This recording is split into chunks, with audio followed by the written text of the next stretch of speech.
besenfeesgeld. IFSA, Prosperity in Progress.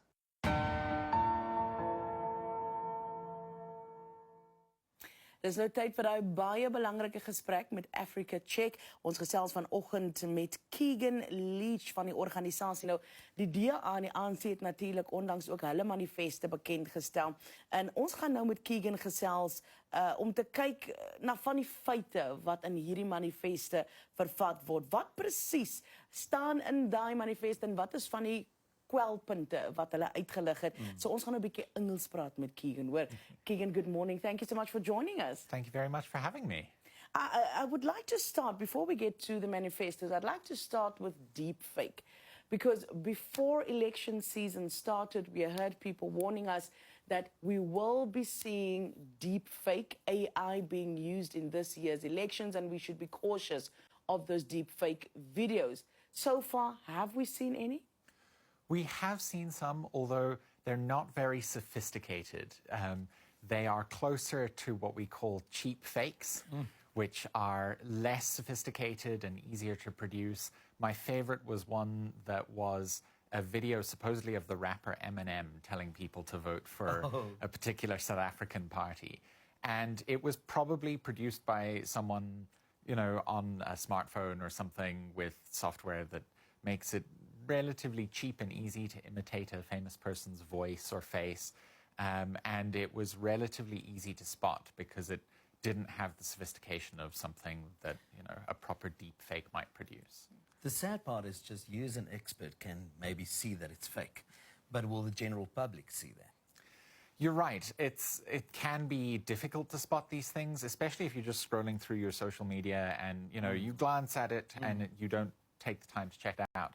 And so what we suggest is that you always pause and check where this is coming from, you know, what's the source of the video, and what are reliable sources saying. You know, if Eminem were actually getting involved in South African politics, there would be more people talking about it than this one TikTok video. What I have noticed is some fake profiles on X, previously known as Twitter. Have you seen any of those?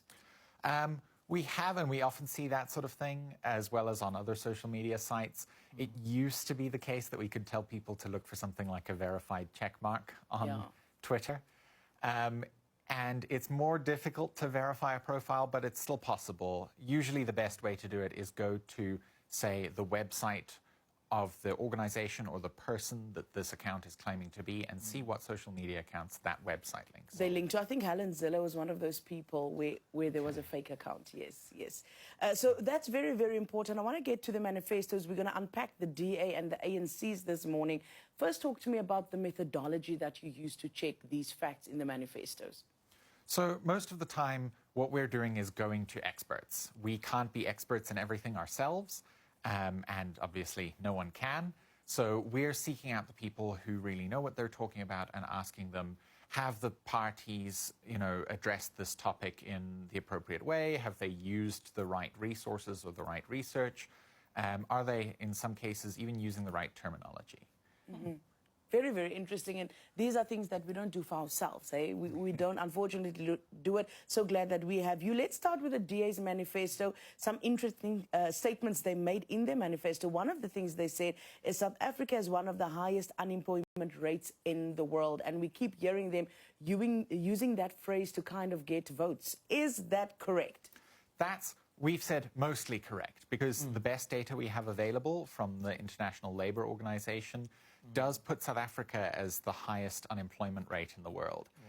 The caveat there is that the various countries are responsible for collecting and reporting that data themselves, and they don't always use exactly the same methodologies and things. So it is the best data that we have, but it isn't necessarily perfectly comparable.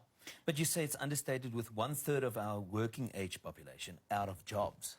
Yes, that's an interesting claim that they made, that 1/3 of the population is out of jobs, because around 32% of the country is unemployed by the official definition of unemployment. But that doesn't mean that everyone else has a job. Exactly. If, you know, even if we go to the expanded definition of unemployment, that rises to 40%.